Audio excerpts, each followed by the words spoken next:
Welcome to the Superhero of Love podcast. I am Bridget Fonger. I wrote a book called Superhero of Love, Heal Your Broken Heart, and Then Go Save the World. That book is going to be out in January 2019, but I didn't want to wait until that time to start talking to superheroes of love. And guess what? Here's the news. You are a superhero of love. And through talking to other superheroes like yourself, tapping into that little superhero inside of you, I'm hoping that you and I and all of us start feeling more and more like superheroes of love, meaning that we love and are loved more than ever before. So welcome. Let's get this party started. Welcome, superheroes. I am sitting in a very magical place. I am sitting in the home of artist Sharon Kagan.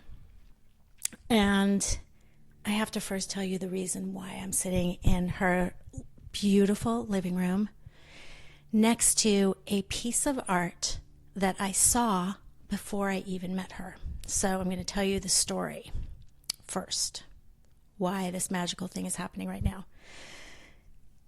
So first, I've been out of town for a few weeks, and I came back into town, and the first moment that I had free to make a phone call to check up on my friend, artist Trudy Strobel, was on my dog walk the first day I was back.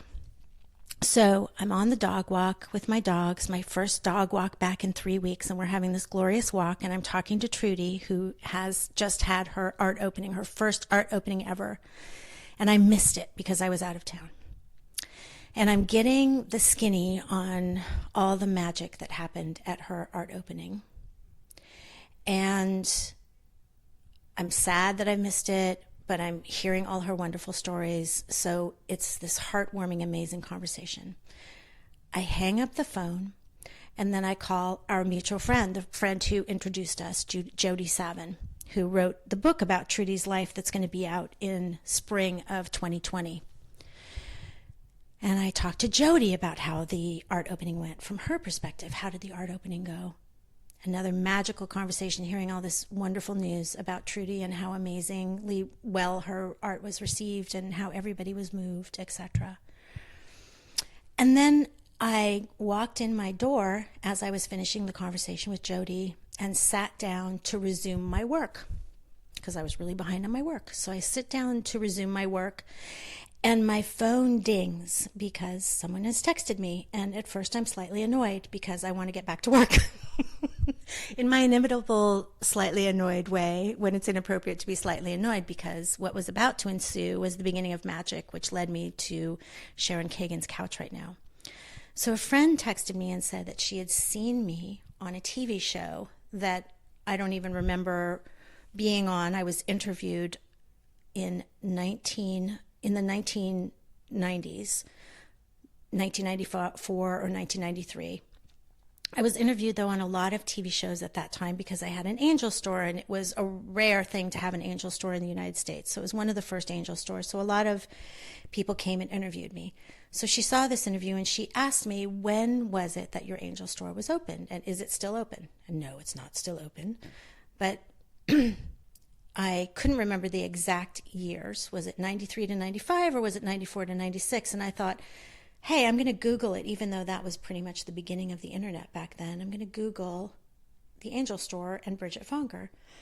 And lo and behold, what comes up is an LA Times article from almost 24 years ago to the day that this woman, my friend, texted me. Charlotte texted me, magical Charlotte. On August 25th of 1995, an article came out about my store, and I opened it up. But the first part of this story of this article is a story about Sharon Kagan's Love Chapel. And I'm going to ask Sharon about it in a second, but I just want to say that I would have met Sharon Kagan in 1995. I would have hunted you down like a wild boar because I would have made you meet me, because the Love Chapel, reading the story about the Love Chapel, which also no longer exists, sadly, I would have jumped in my car and gone over there immediately upon reading about this, about the Love Chapel. So I am right now sitting in the home of Sharon Kagan, who should have been my friend 24 years ago and who is now my new friend. Welcome, Sharon. Thank you so much. Great introduction. It's too magical a story. And Sharon, like, I could have been a serial killer too, right? Like, I'm in Sharon's home. We've never met. We have mutual friends on Facebook, mutual lovely friends on Facebook. But I could have been a serial killer. I could have come into your house, but you welcomed me into your house because it was too magical. It's just like so magical. And thank you for being a superhero love, meaning having your heart open to receive me and to receive the magic and for this to be this incredible thing. And I have to say one more thing. I am sitting, my back right now is only because I'm facing Sharon. My back is to this incredible sculpture, and the title of the sculpture is 1, 2, 3, 1, 2, 3. 1, 2, 3, 1, 2, 3. And I'm going to have you tell the story of that. And we're sitting also in front of a portrait of her mother.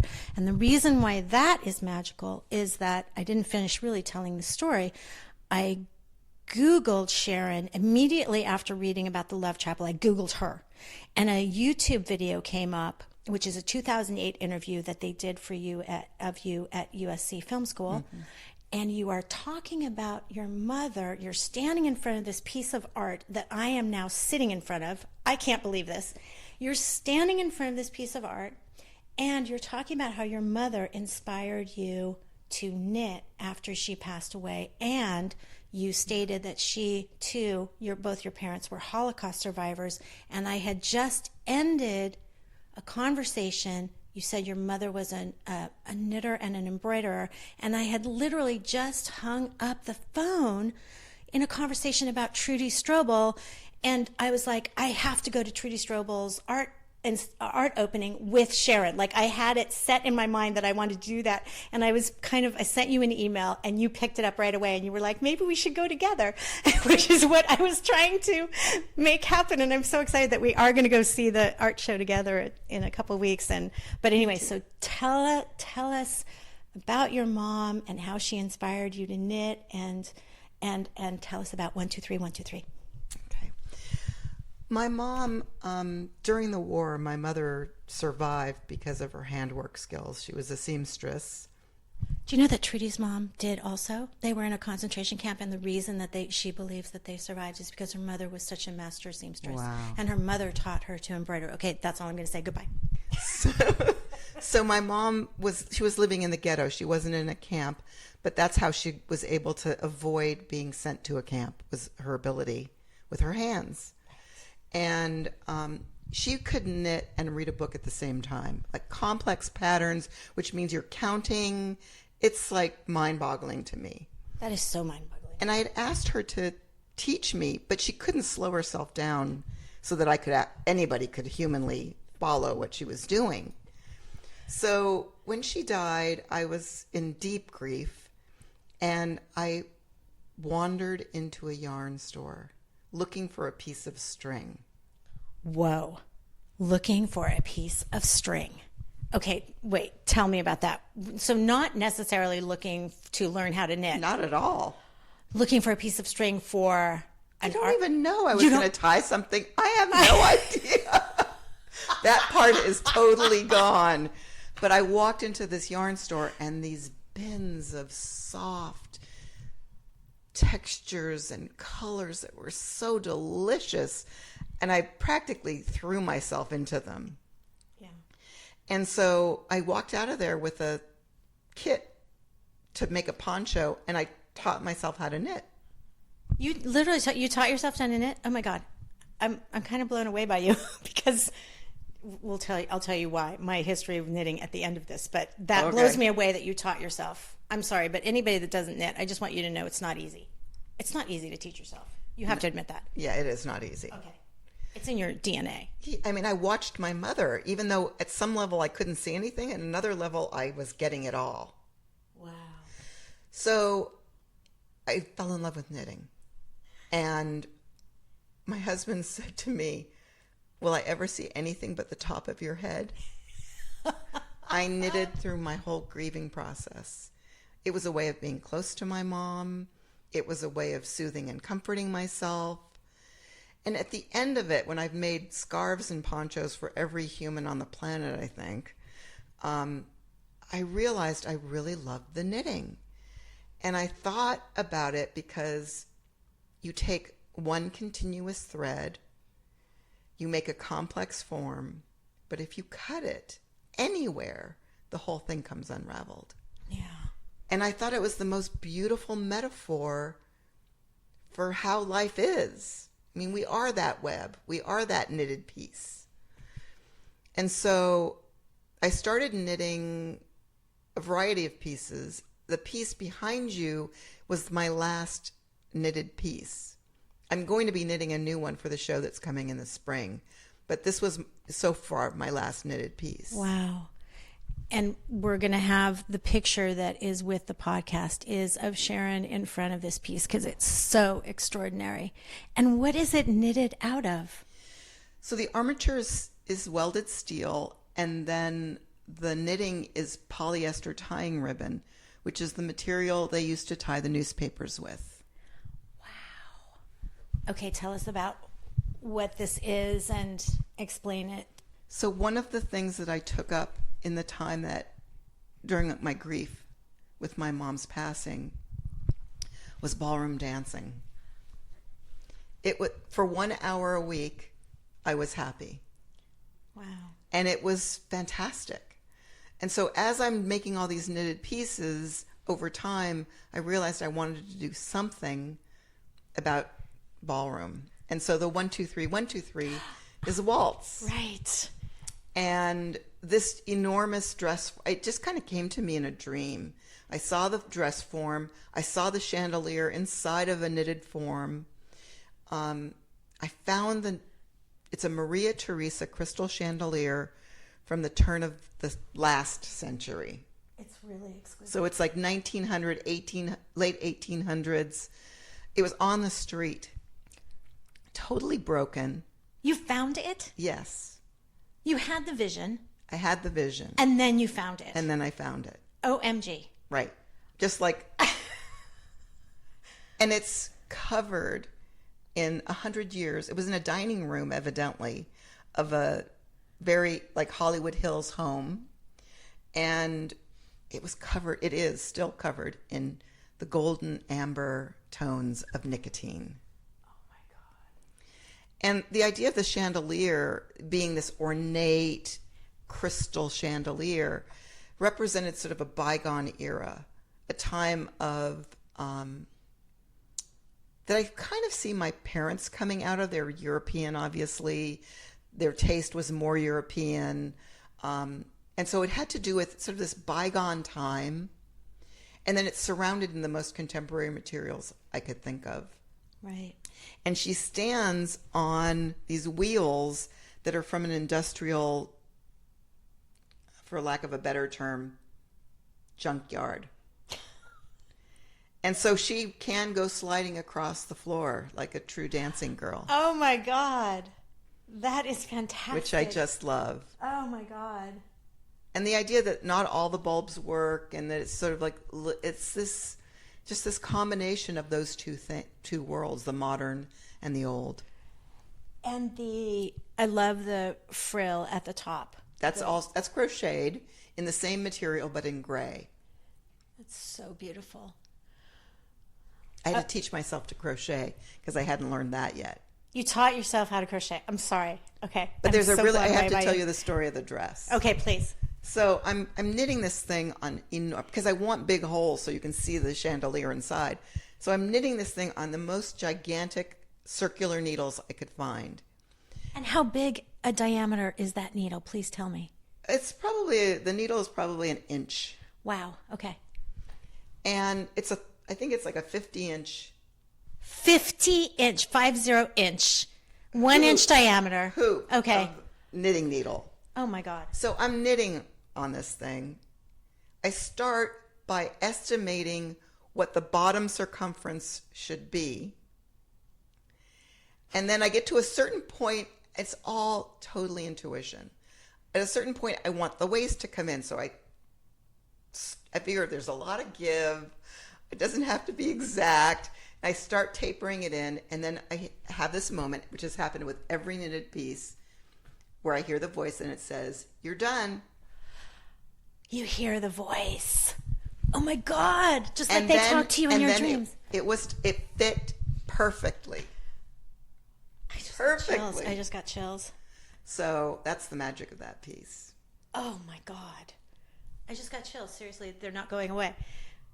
Okay, right behind this piece is the portrait of your mother. Tell us about the portrait of your mother. There's a photograph that my father took of my mom right after the war.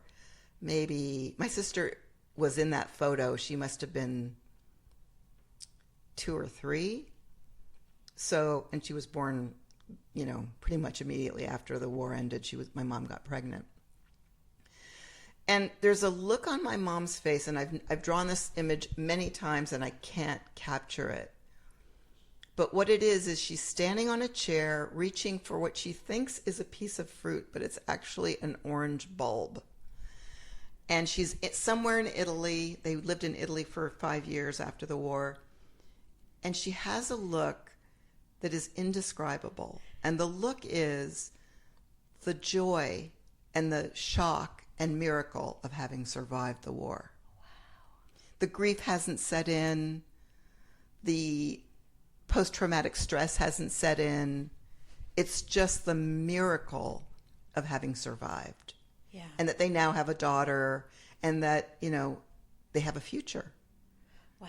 And so that's a piece of that photograph, is that image. And so she was picking what she thought was going to be an orange, but to me, she felt like Eve in the garden. And so that's why I put the apple in. Yeah. Her face is truly pure joy to me. It's you instantly become happy when you look at it. So they moved. When did they move from Italy, and when were you born? And they came to the U.S. in 1950. They wanted to stay in Italy, and they went to the U.S. And for some reason, my dad's name came up as a mobster, which he wasn't. And my dad said, "Fine, just deny us," because we had relatives here who would sponsor them to come. Wait, where were they from originally? My dad was from Lithuania and my mom was from Poland. Okay. But they met in Vilna, which is in Lithuania. Okay. In the forests where they were both partisans. Please forgive my ignorance, but what is a partisan?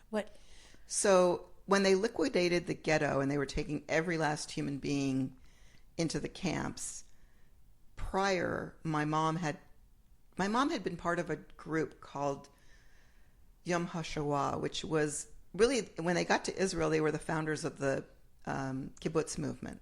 Oh, wow. Okay. And before the war, my mom went to live on a farm and in preparation of moving to Palestine to do this. Oh, wow. And it was while she was there that the war broke out. But the people who were members of this organization one of them was the leader of the Jewish partisans. And they lived in the forests and fought the Germans. Oh, wow. Okay, so your father was a part of this also group as well. Okay. He came in just as the ghetto was being liquidated. Okay. Okay, so they met there, and then you were born in the United States. Yes. Okay. Yes. I have to insert this little story before I forget it about why I know it's hard to learn how to knit and crochet. Oh, yes. Let's hear. It is not in my DNA. No one in my family did any kind of needlework. Oh, my grandmother taught me how to needlepoint, and she did knit or crochet, but I didn't learn from her, and I wish I had. I wish it was in my DNA. So my friend was dying he passed away at the City of Hope. And when he had 24/7 care every day, and like friends or family were there with him all the time, but none of the other patients had 24/7, even like teenagers and young kids, like families can't be there 24/7 sometimes. Right. So I decided to start the Love Scarf Project. This was like 16 years ago. And it was have people knit and scarves and hats to help them when they're going through chemo because their temperature changes and they need to be warmed up. I knew about this project. Oh my God. So that they would feel loved no matter what. Oh my God. I started this project. Oh my God. This is more magic. We're supposed to know each other, oh my obviously. God. It's so incredible.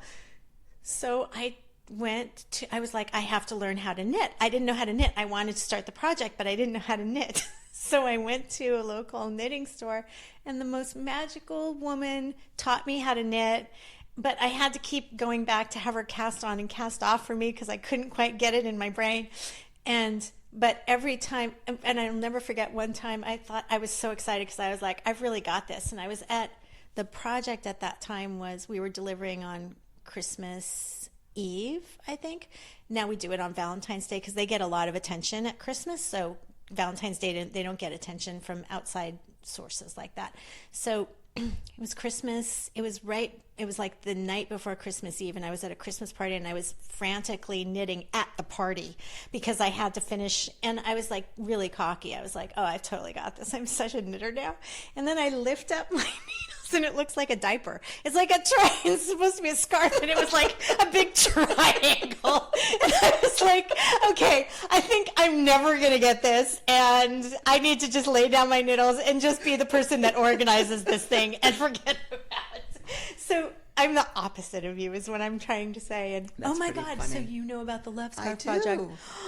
I love you for knowing about the Love Scarf Project. Okay. Anyway, so I just had to tell you that I bow to you. And when I look up at the crochet part of this piece behind me and you say that you just taught yourself how to do that, I'm completely in awe of you and I bow to you.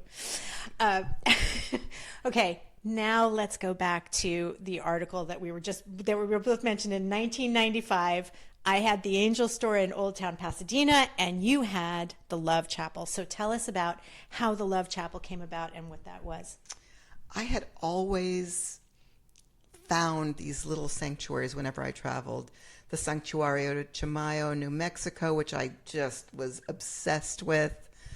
The Baha'i Temple in Haifa, and their altars are all just fresh flowers. They're the most beautiful in these white rooms. It was so gorgeous. And back in my 20s, I made a mental note: someday you're going to make a chapel. Wow.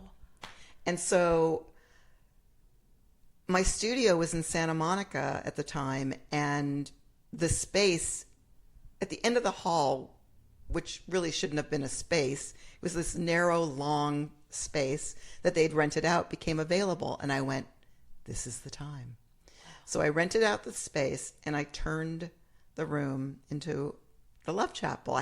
I'd already bought a small pew that magically fit perfectly in that little room. Oh my God. I built an altar. I collected all these buttons that were like vintage love themed buttons. Wow. It was covered in this very sheer white and gold threads fabric. So the walls were covered with this. It was just this magical little place. And I had a place to burn incense. I had candles and incense for people to burn. I had a book that people signed in on. And I had these cards so that people could leave notes. Oh, beautiful. And then so it opened, I told you the story, the day of the opening, somebody had written yes. a giant heart in the sky. People were like, you have to come out and see this. So it was just a synchronicity. Just for the day of the opening, we covered the floor with fresh rose petals. Oh, I knew you were going to say that. So the whole place just was like fragrant and beautiful. Oh my God. Okay, and you told me I tried to keep my conversation with Sharon to a minimum because I wanted everything to be revealed in this, but I did end up hearing one story that I want you to share with them, the story of the couple. Yeah. So there was a key that was hidden, but people would tell other people to come to the Love Chapel and told them where the secret hiding place was. Wow, that's cool. And people came from all around the world, from Italy. It was fascinating to see how they got there. And there was a therapist or a psychiatrist who referred a patient who had just miscarried.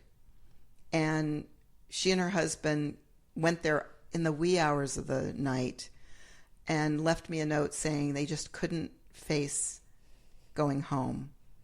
And they called their therapist, and she sent them to the Love Chapel. And they said that it was the only place they could have imagined feeling safe and okay to have their feelings.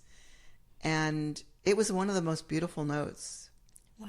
But the notes ranged everything from like some 8-year-old's handwriting, I wish for my auntie a husband. Oh my God. It was so adorable. I mean, there was everything you can imagine were in those notes. They were so beautiful. Wow. And people started leaving things. They'd bring stuff to add to the Love Chapel.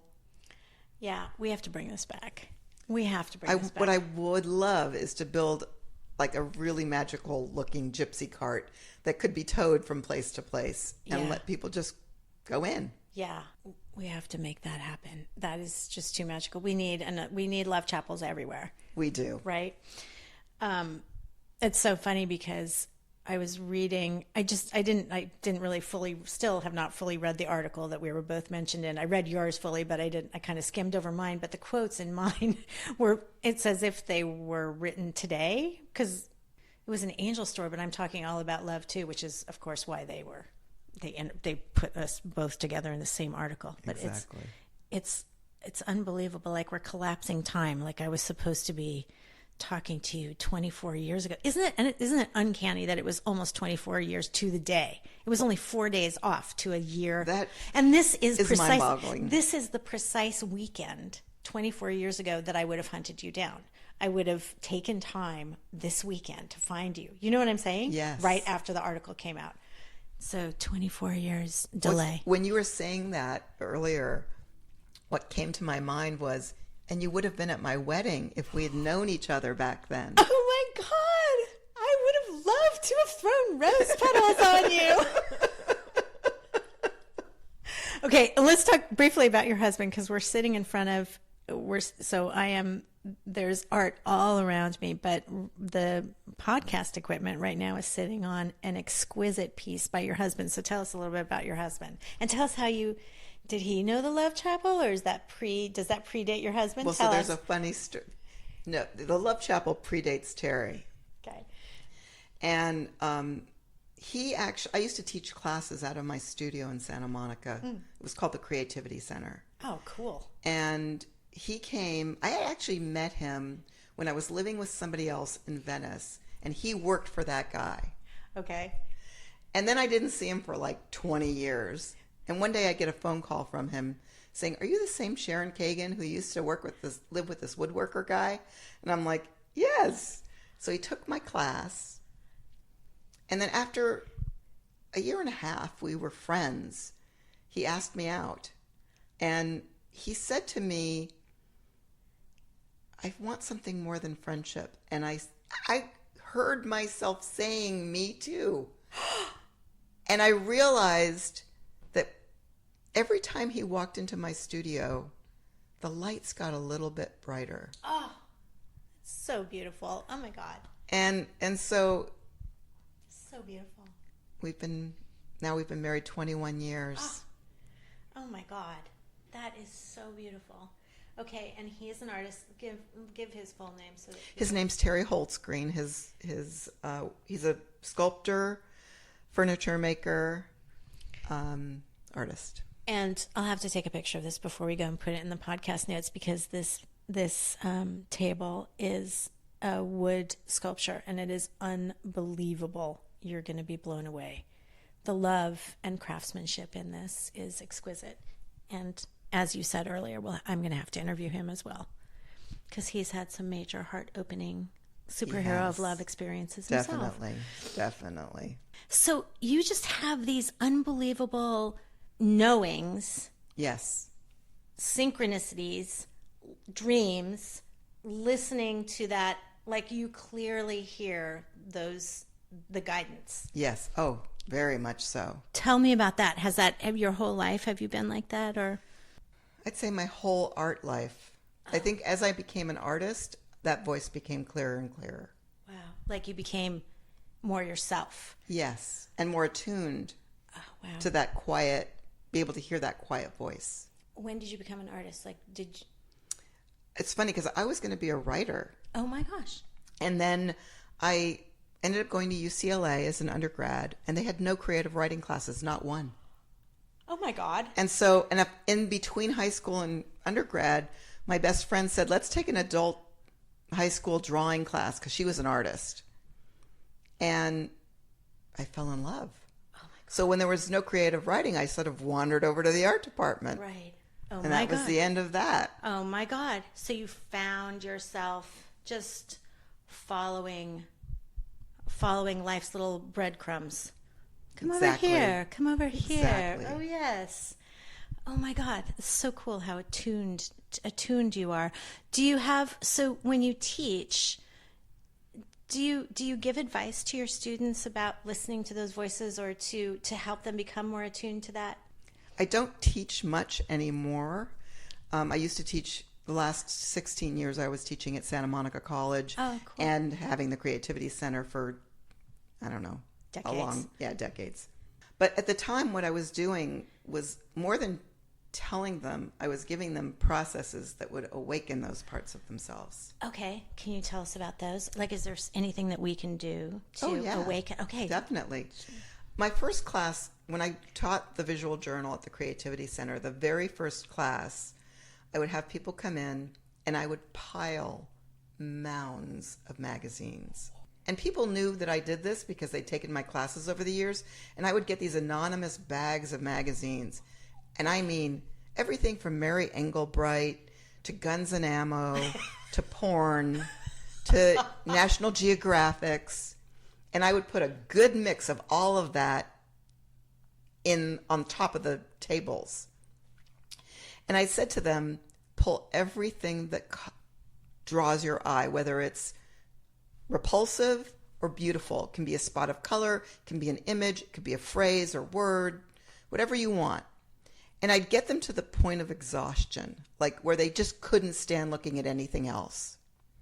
And then I'd say, now you're going to take these home and you're going to lay, so that's what you do. You pull everything and you do it in one sitting until you can't stand the idea of looking at another magazine page. Wow. And I would say to them, don't do it like a shuffle. Turn them thoughtfully, page by page. So you're really looking at every image. And then they'd go home and they'd lay everything out. And I'd say to them, if you came hungry, you're going to be seeing an amazing number of food images. Wow. If you had a fight before you got here, you're going to see an amazing number of angry faces in your collection. Wow. And I said, so live with them. And every day, spend a few minutes, and anything that no longer speaks to you, get rid of it. Because those are your passing moments. We're looking for the soul. We're looking for the deeper conversation. Wow. And actually, Terry is the best example of this. So I'll tell that in Oh my God, in a second. I can't wait. Yeah. And so then at the end of a week, they were to attach it in some way to something. It could be poster board and make it a collage, but I didn't care if they pinned them to their clothes or if they covered a toaster oven in them. I didn't care what they did, but they had to use those images. So Terry came in after having done that exercise, and he completely forgot to attach them to anything. And he's sitting there and he's laying the images out, and there's like a man leaping off of, like those guys who dive off of the rocks. Yes, yes. So there's a guy doing that. There's words like escape, freedom. And as he's laying them out, he's going, oh my God, I know what this means. He had been in a relationship and he knew he had to end the relationship. Oh my God. Are you serious? But it's wow. it was every time we did this exercise, it was astonishing what people knew that they didn't know. Wow. People would tell me years later, I don't know how I knew, but my husband was having an affair. Or I don't know how I knew that I needed to move, but there it was. I mean, it was just That is an incredible exercise that all of us can do. I'm totally inspired to do that myself. Yeah. Wow. And that is getting in touch with that inner voice. That is getting in touch with that knowing. It's Yes. a tapping. It's a really quick way to get in touch with the it's tapping into that knowing. Oh my God. That's beautiful. Thank you for that. Sure. Oh my God. That's such a great. Okay, so I consider you a superhero of love because with your art, with your teaching, with that exercise, even you're showing people, you're in the business of opening people's hearts up and helping them see inside their heart, empower their hearts, inspire their hearts. So, is there anything else that you would like to say to our listeners about hearts and love and opening your heart? There's a couple of things I'd like to say. First of all, what my friends say to me is that I am unrelenting when it comes to finding my own personal freedom. And many people have made fun of me. I've done everything. I mean, everything. And I wouldn't change a single one of those. I've done body work. I've done all kinds of experimental therapy. I mean, you name it, I've done it. Right. And each one has led me to a little bit more of a feeling of having my heart as open as it is today. And hopefully it'll be more open tomorrow. Wow. But don't let anyone discourage you from using your resources to make yourself whole, free, loving, and a contribution to the world. Oh my God, that's so beautiful. Okay, you had another one. That one just blew me away, but you have even more. Well, this one is kind of an interesting thing that I stopped teaching after my dad passed away. And I decided that it was time to teach through my work, which had felt like a selfish thing, which I now know it's the best way for me to reach people. Mm-hmm. And that what I did in the classroom was limited because I could only reach so many people.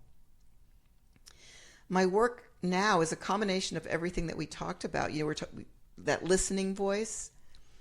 I was doing drawings of I'd been knitting hemp rope, and I was doing drawings of the hemp rope. And I wanted to do like a 6 foot wide, 4 foot high, enormous drawing of complicated knit forms. And these were like details so that it's very complicated, and I just mapping it out, if I was using the measuring method, would have taken me 6 months. Wow. So I thought, I know what I'll do. I'll take a photograph, I'll enlarge it in a really inexpensive way. I'll use carbon transfer paper, and I'll just draw out the shapes so I know where everything is. But when I blew them up, I was using a 3 megapixel camera. So what that means is there was no image. There was just little pixelated shapes. Oh, wow. And this voice in my head said, draw what you do see. So I started to draw around the pixelated shapes.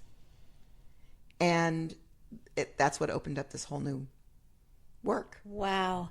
Which I just got a glimpse of in your studio. And the work, so the story I didn't tell you at the beginning was when I first started meditating 30 years ago, I had what's called a display, which is for 3 days, I walked around and saw everything as energy. Whoa.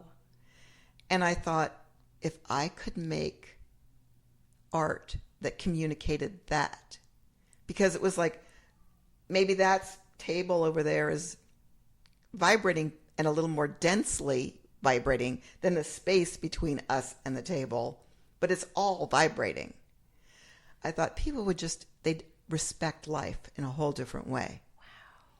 And when I took that pen and started to draw around the shapes, I realized this is it. Because there were no edges, but there was more densely pixelated shapes, less densely pixelated shapes, and suddenly the forms emerged.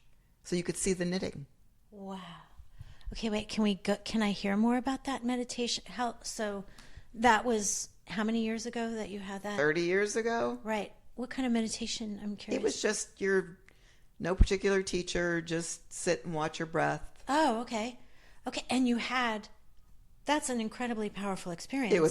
It transformed my life. 3 days of seeing the world as energy. Like, I have these glimpses of moments, of minutes of doing that, and I'm blown away. I can't imagine. Well, and you can imagine what your heart is doing. Whoa. Exactly. Like, there is no door on that heart anymore. All the doors are wide open. All the windows are open. All the doors are open. Exactly. It's off of its foundation. It's flying high in the sky. And I was bereft when the window closed. Whoa. Okay, because we just walked into her studio just very briefly. We're going to go back out there after this. We were just looking for spaces to record this, and now I can't wait to go back in there and see them again. But I felt the energy of them, just even seeing them ever so briefly. Like, that whole room is vibrating. That whole studio is vibrating right now. Wow. Well, and on the floor of my studio, I've drawn the flower of life, all the sacred geometries on the floor. Oh my God. So it really is a powered up space. Yes, that. So I just showed her my Metatron's cube, or is it also called the tree of life or something? There's something else. It's the flower of life. The flower of life, excuse me. This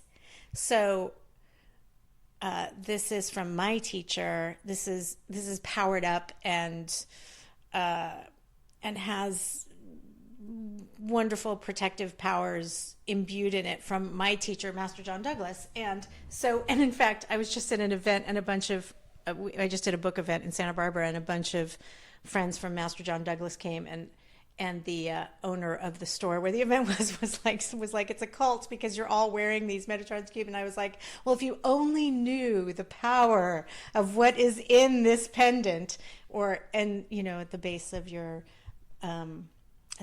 your on the floor of your studio. Wow. Oh my God. We have so many things in common. It's kind of unbelievable. It's kind of like a whole new chapter of life starts today. I don't know. I'm sure you're like this too, because it feels, but not everybody is like us, right? Where you just like follow the breadcrumbs, right? Exactly. Like, oh, that's a synchronous. Did you read The Celestine Prophecy in the 90s by James Redfield? So that was a book that had me. It's a book that encourages you to pay attention to the synchronicities in your life, and it kind of changed my life. I was actually on vacation. I was going to be opening up a drive-through cappuccino place. This was before I opened the Angel Store. And what happened is we came back right before the Northridge earthquake, and I was like, no, I don't want to be in the food service industry. And I was reading his book on vacation, paying attention to the synchronicities. And every single day after the Northridge earthquake, I met someone who was either an angel author or an angel sculptor or an angel painter or something to do with angels. And I was like, I don't know. Everything's telling me to open an angel store. And there was only one other angel store in all of Southern California. And I was like, and it was in San Juan Capistrano. I'm like, I think I'm supposed to open an angel store. And within 2 months, I had an angel store full of angel stuff, following the synchronicities, right? But not everybody does. And I hope this encourages people to start seeing the breadcrumbs that the angels and the divine and that inner voice inside of you is leaving behind, right? Yeah. Wow. Okay. Sharon Kagan, thank you for opening your heart and saying yes to meeting me. And she instantly, by the way, answered my email. Yes, I think we should meet. And I have to tell you, it's not always like that. I just had the feeling we have to meet. Right? That inner knowing, right? So I think this is such a beautiful siren call. Thank you for bringing this siren call to listen to that inner voice for all our listeners. And for me too, it's never a bad reminder, right? It's always an excellent reminder to listen to that inner voice and open your heart to the possibilities. And thank you. Thank you so much for having me. Oh my God. Thank you. I feel so incredibly blessed that Sharon Kagan is now in my life as a result of this podcast. Like, wow. I wouldn't have had an excuse to get into her home like that as quickly as I did, I don't think, had I not had the podcast. So I'm so grateful to this podcast, and I'm also so grateful to Charlotte Delapoule, who has an amazing line of essential oils, by the way, Tantian oils. Charlotte is the one who told me that she had just seen me on TV, which set me down the rabbit hole of Googling the Angel Store, which brought me to this very moment in time. So special shout out to Charlotte. Check out Sharon Kagan and follow her on all social media. Sharon Kagan, again, her website is SharonKagan.com, and on Instagram she has Sharon Kagan, but she also has Curated LA Culture. So she has 2 Instagram accounts, so follow her there because she has such a great eye. And if you like the podcast, please go rate and review it, subscribe to it, tell your friends about it. Please, please, please. We need more followers. We need more superheroes of love in the fold, everybody.